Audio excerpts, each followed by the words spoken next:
We are now under video surveillance. Hello, video people. Today we're going to talk about arguing and writing, and I've got a quotation up on the board that you all have had a chance to look at.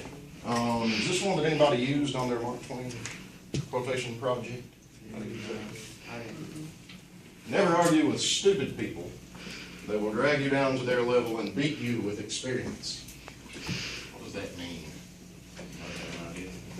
Don't argue with somebody stupid. Okay. They're used to stupid arguing. Yes, stupid arguing. That's good. What is stupid arguing? Nonsense. Arguing nonsense? Right? No reason.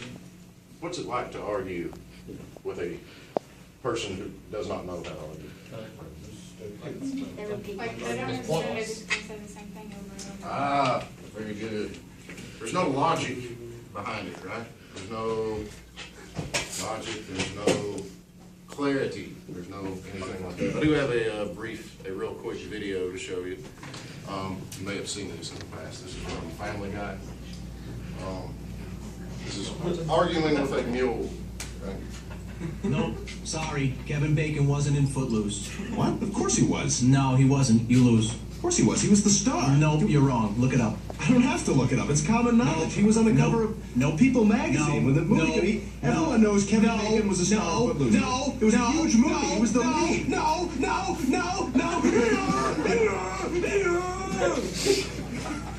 Right. You ever been in an argument like that with someone? I'm sure you have by this point. Okay. These are the types of arguments that we want to avoid, especially in writing. So today we're going to look at an on-demand writing prompt, actually two of them. We're going to look at one together. I'm going to have you guys look at one as groups. And then we're going to talk about outlining essays for the 5-paragraph essay format that they love so much. All right.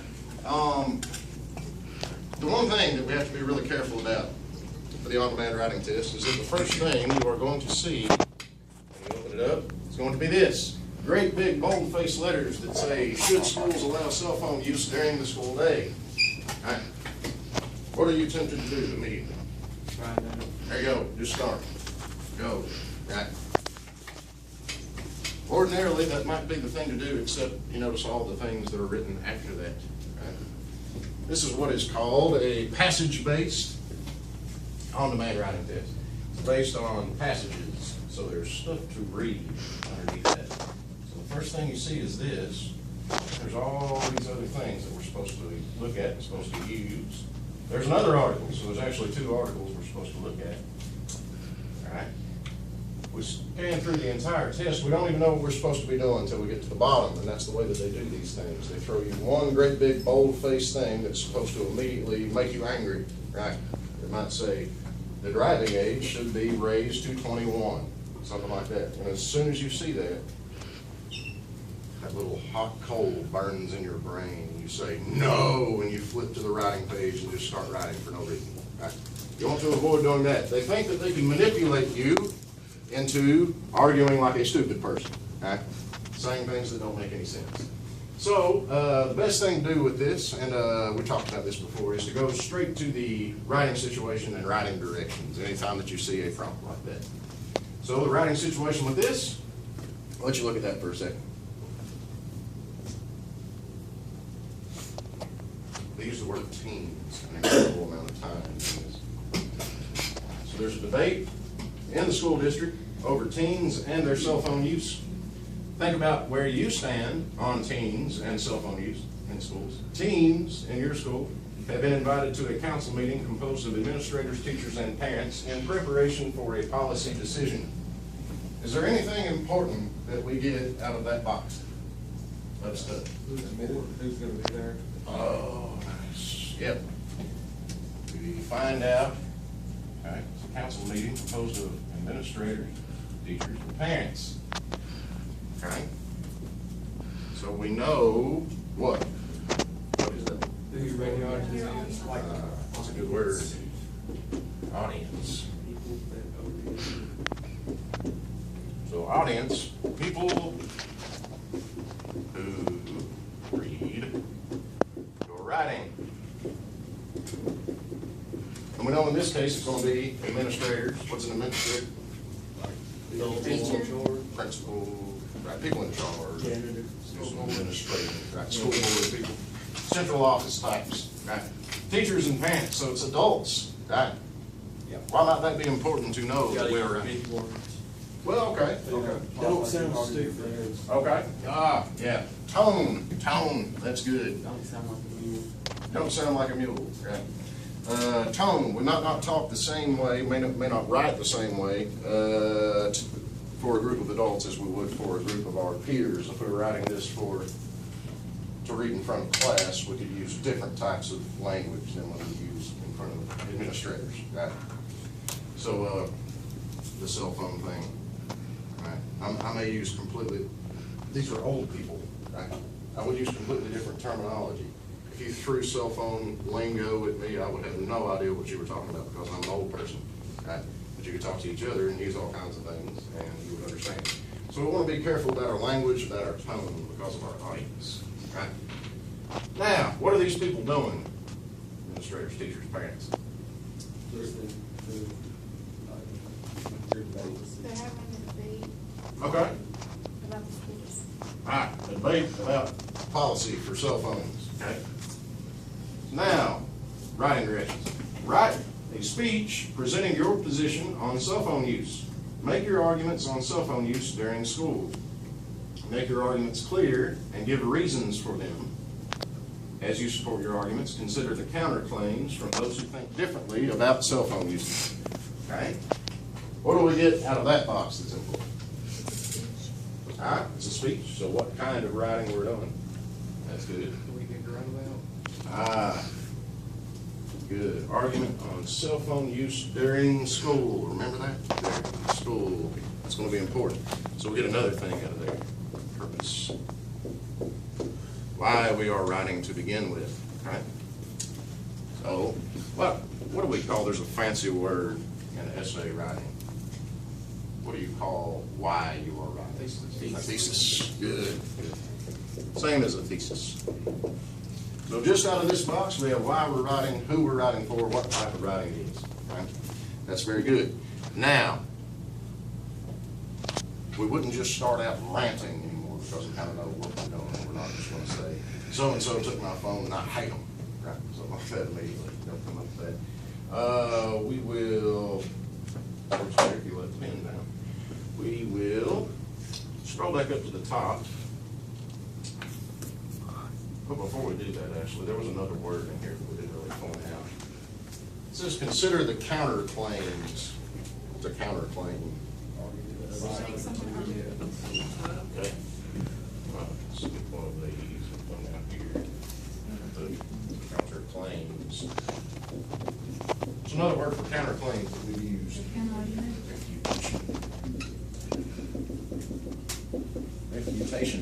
In a good argument, it is very important to think about what the other side has to say and then turn that around on them. That's the best way to argue, right? That's arguing like a smart person, not arguing like a mule. Arguing like a girl.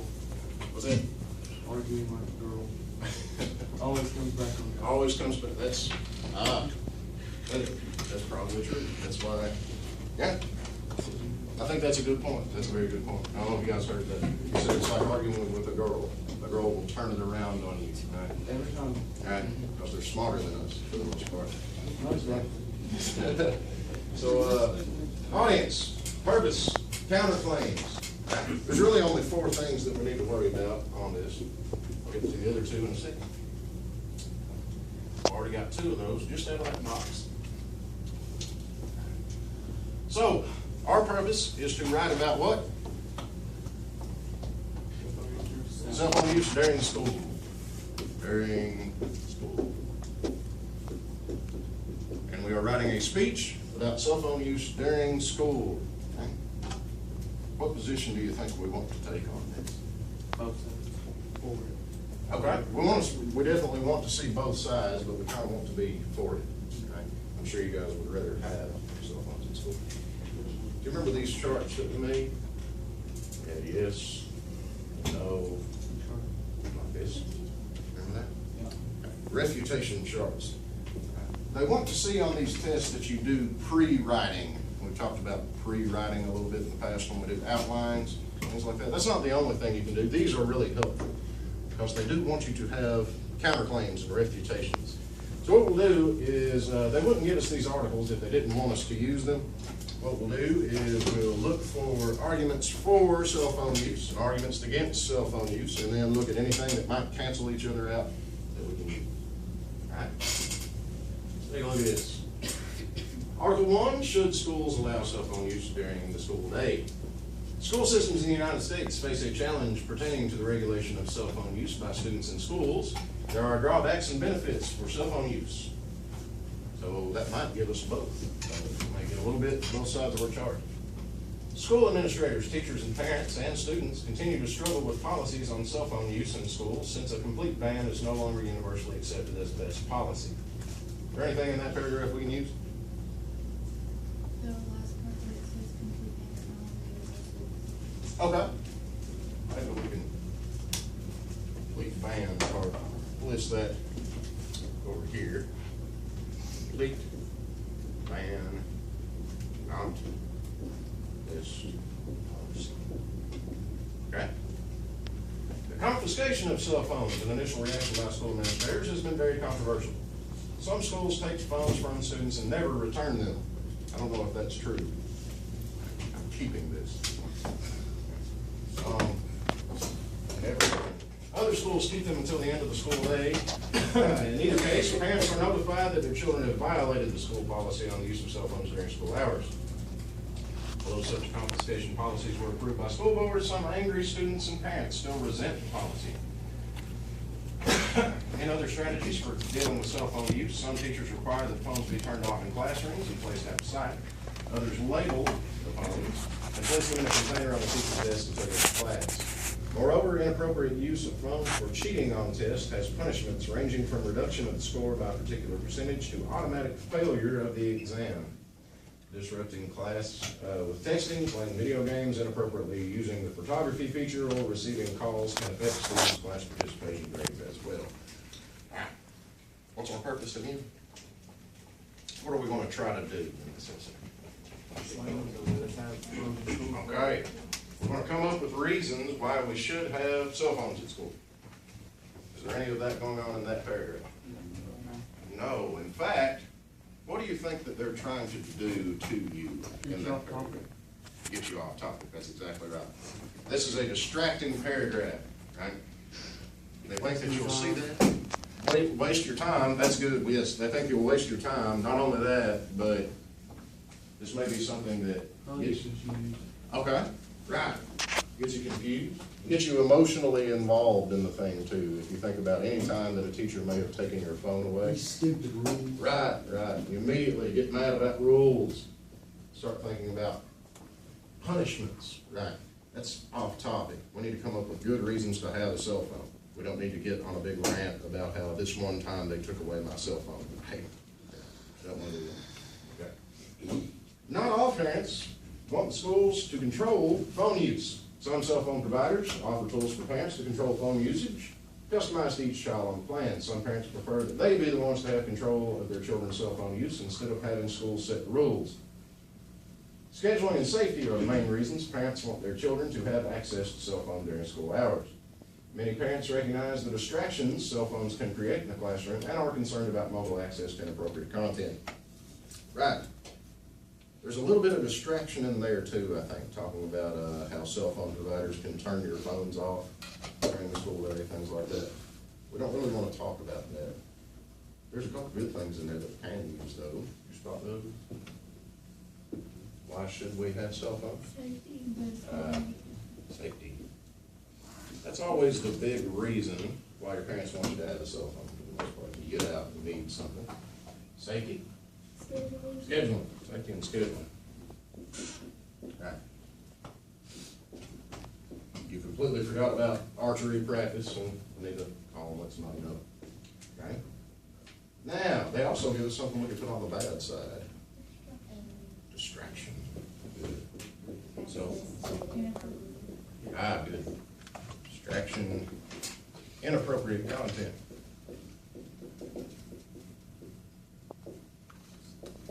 Okay. You can interpret that however you want. But distraction. I think that would would be one of the major arguments that somebody would use against cell phones, right? Especially old people. That's who we're trying to talk to, right? Old people would say, oh, they'll just be distracted all day. If I look around right now, nobody's doing that, so that's good. Even though there are phones, I mean, visible phones, nobody's sitting here doing this, so clearly it's a self-control thing when it comes to that. Right. Recent research has revealed that texting in class, in meetings, and at dinner has become a significant problem in the United States. So they give you one, what's wrong with that statement as far as what we're trying to do? It's not about the United States. Right? It's not even talking about school. It's not even talking about school, right? At dinner and in meetings, right? We don't really need that. If it starts talking about things other than school, we don't need this stuff, right? A recent university study found that 90% of college students surveyed admitted texting during class. So we're talking about college? No. Some even admitted sending messages during tests. This rampant abuse has led some professors to ban phones during tests and or during all classes. One professor informed students that if he even saw a phone during a test, the owner would receive an automatic 0 whether the phone was in use or not. Again, we're not talking about college. What is this paragraph trying to do? That's another distractor, right? Start seeing this stuff, right, make you mad. Start seeing this and say, well, if my phone's not on, or whatever, if I'm not using my phone, and then you write 3 paragraphs about how if my phone's not on, I shouldn't get a 0, right? And then you wasted your time, right? It's another distracting paragraph. I'm just going to put a big X through that. Severe penalties like the 0 on the test go beyond the classroom. Why should we be careful about this paragraph? Again, beyond the classroom, right? We're not going to talk about it in the classroom. Number of incidents caused by drivers texting is constantly rising, prompting some states to pass strict laws outlawing the practice. California and Kentucky, as well as other states, impose fines if a driver is caught texting while driving. Even drivers themselves have reported textures they have observed on the road. Tattlers. Why would they include this word in that paragraph? Right. I think so. They know who will be taking this test. It will be you guys in Kentucky, right? This is KTIP testing, meaning that it was made in Kentucky, right? They throw that word in there and they think that's the only thing you'll see. Then all of a sudden you've written 4 paragraphs about texting and driving. No. It's not what we want. Again, let them know. You're going to link here. Okay, moving on. Cell phones have definitely become fixtures in present-day life for most people. Phones continue to be upgraded with extraordinary technology that makes them even more attractive and engaging.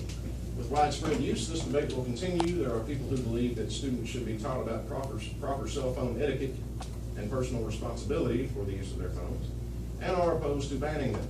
Others see no alternative but to support a complete ban of cell phones in the schools. Okay? Anything we can use in that? Anything? Is this about? It's just like describing something. Right. Again, it's kind of, and if we see the word etiquette and we know what that means, that's being polite, right, with your cell phone. Not answering your cell phone at dinner, things like that. Not answering your cell phone if it rings during class for any reason. But yeah, it's mainly just describing cell phones in general. We kind of don't need that. I think we've got everything that we can get out of this article. That whole big long article, and that's all we got. The rest of it was kind of there just to distract us. Let's see how long. This is a short article. Okay. Article 2, cell phones in school? Yes. This is, again, they give you these articles because they do want you to use them. Schools all across the nation are faced with or have had to address students carrying and using cell phones in school, even when school policy is in place against students having cell phones with them during the school day. Schools continue to discipline students for infractions of the rules and defend the policy with parents. Again, what are they doing here? They're trying to get you talking about discipline. Right? We're not talking about discipline, we're talking about why cell phones are a good idea. Schools might be able to lessen these battles by rethinking the place cell phones might have. Cell phones are essentially mobile computers, with most featuring texting, digital photography, video capabilities, and calculators. Some phones are able to access online dictionaries and other resources. If students happen to have particular applications, their phone's research capabilities extend even further. So what does this say about the good cell phones can do? Has access to dictionaries and other Research. Tool, I don't know it and didn't know it. Tools for schools. Tools for school and research capabilities, right? So you can actually use them for class things. I know we've done that a lot, it seems like. Remember when we looked up stupid laws and did the project on stupid laws, we all used phones because it's so difficult to get into a computer lab around here. Right. While texting can certainly be very disruptive and distracting, which we kind of already have, there may be advantageous uses for texting in school. What does advantageous mean? It's like, there might be advantages to, Exactly. Looks just like the word advantage, and that's what it is. There's advantage to it. Right. And advantageous uses for texting. So it doesn't have to be used for bad. Let's see what we have. Imagine several student groups within a class or library, each group working collaboratively, yet separately from the other groups. We do that in here sometimes on the group things, and everybody looks things up. Texting might be used to quietly share information. What does that sound like to you? I think we should probably put that over here. Quietly share information. I guess that would make sense if we were in a library and doing some research and you just text your person and say, hey, I found this, or whatever. In my club, we do scavenger hunt things.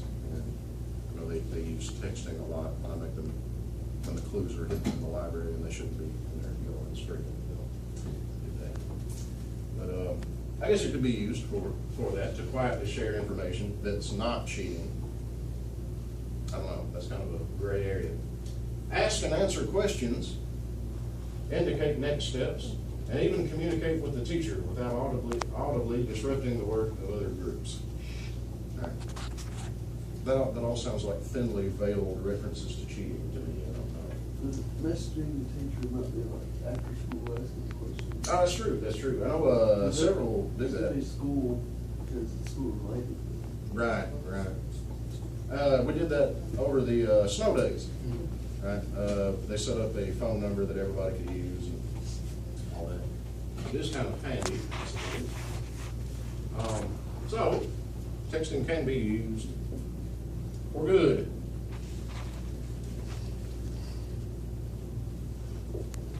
Right, instead of evil, I suppose. With research capabilities, students may more quickly access information they need for the task they're completing. Their phone's cameras may also have a use in preparation for presentations, right? I think the tools thing might cover that. But that's true. If we were doing a project over, I don't know, Edgar Allan Poe or something like that, you could take pictures. A lot of people take pictures of notes on the board anymore rather than writing them down. That makes sense to me. I have had a couple people actually record class on their voice recorders. I don't know what good that would be. Anyway. In addition to the argument that students would be allowed to carry cell phones for emergency purposes, there may well be argument for actually using cell phone technology within the classroom. Cell phone companies advertise their phones' latest and greatest capabilities all the time. Computers are wonderful educational tools. Perhaps cell phones can be too. So, have anything we need to add to the list, or are we good, do you think? What do you think? Good?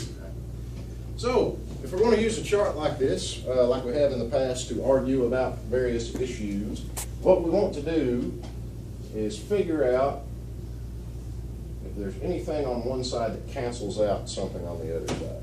And we want to connect those things together. Right? So, I've got a lot of things in the yes and very few things in the no. That's good, considering that we want to argue for the yes side. Distraction on the no side. Is there anything that cancels out distraction? research. Okay, Tools for school. tools for school, Textbook can be. texting can be good. A lot of things. Safety is good, almost everything, right? What about inappropriate content?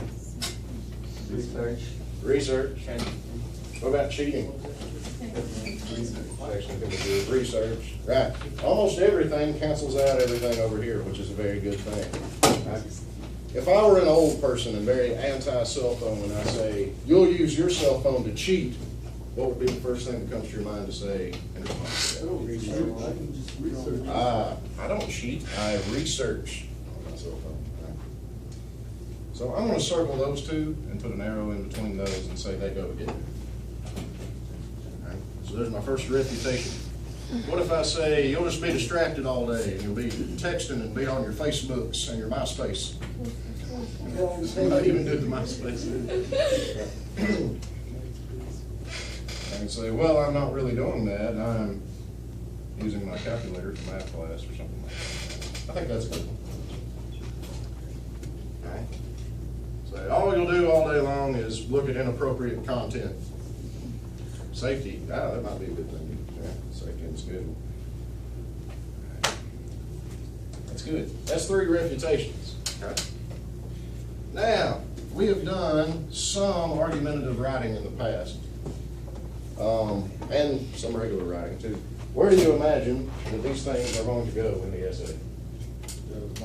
Yes, body paragraphs. Okay. So we will be looking.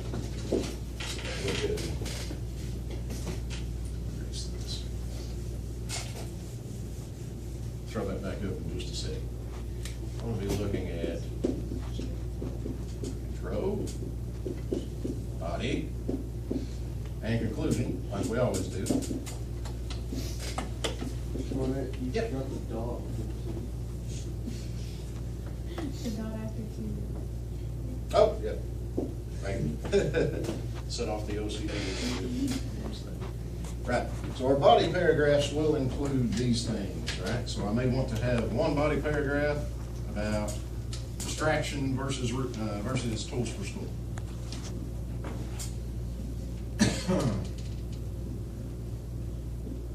Tools. I might want to have, let's see, cheating versus research.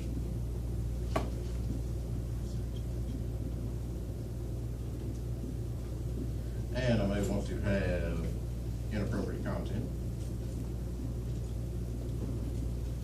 versus safety. Skip. All right. So there we go. There's my 3 body paragraphs. Now, do you remember how we kind of worded this when we talked about refutations? What you're actually saying? Remember that? It's been a long time. Basically saying some people think this, and they are wrong, and here is why. Right? Remember that? They are wrong, and here is why. Okay? So we're doing that 3 times. We say some people think that cell phones would only cause a distraction. They are wrong, and here is why. Some people think that we would only use our phones for cheating. They are wrong, and here is why. Some people might think that we would use our phones to look at inappropriate content all day long. They are wrong, and here is why. Okay? This is a good method for arguing. This has taken the 3 main arguments from the other side and turned them around. Okay? And we would want to include our thesis and our topic sentence, just like we always do with writing, and echo all of that back with the conclusion and end on that one strong thought, like we always do with everything. Okay? Now, we had a couple things up a while ago. Audience and purpose. Audience and purpose. I'm going to list a few things here. Organization. Counterclaims. And idea development. That's a fancy term. And grammar. These are the 4 areas on which you will be scored in this test. Okay? Audience and purpose, we know who our audience is. Right? Remember where we got that? Yeah, got that right out of the question. Right? Our purpose, we also got right out of the question. As long as we stay on those topics and we don't get right? We don't get off and start talking about testing and driving, things like that. We're going to be okay with number one, and that's the number one most important thing that they assign on there, number one, okay? Number two, organization. What is going to keep us organized? We got a chart, right? We got an outline, right? We got two things. It would be a very good idea, they give you a pre-writing area on this test. It would be a very good idea to do both of these things. This is very helpful when it comes to this, okay? Counterclaims, we've already talked about that. And idea development, we mentioned that in the past. What does idea development mean? Remember, talked about it yesterday. Give an idea and then like find it. There you go. Thorough, being deep and thorough. Brainstorming. Right, right. Say everything that you can say about something. Don't just stop with right. Don't do the minimum. Develop your ideas. Get some depth. And the last thing is grammar, spelling, syntax, mechanics, things like that. Right, which basically just, it's a handwritten test. I know you're not going to be perfect, but make sure that you read back over. You will have 90 minutes for this test. Read back over and make sure that you haven't made any mistakes that are bad enough that cause people to misinterpret what you're saying. Make sure you're clear. That's the important thing. All right? Any questions about any of this? All right. This is mostly very reviewy. It's just in test formatting. All right. I'm going to hand you out a packet at your tables, and I'm going to have each table take a look at this. Okay. And I'll actually hand it to you upside down. So when I say go, you can flip them over and take a look.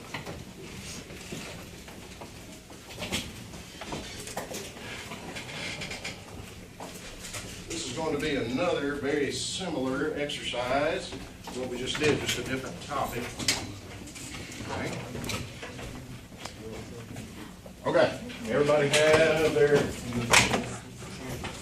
Okay, flip them over, take a look.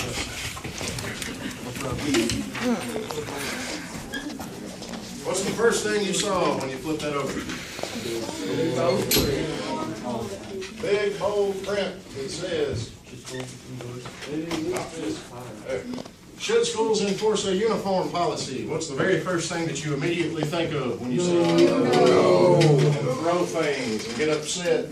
All right. You don't understand me, Dad? I'm an artist right there.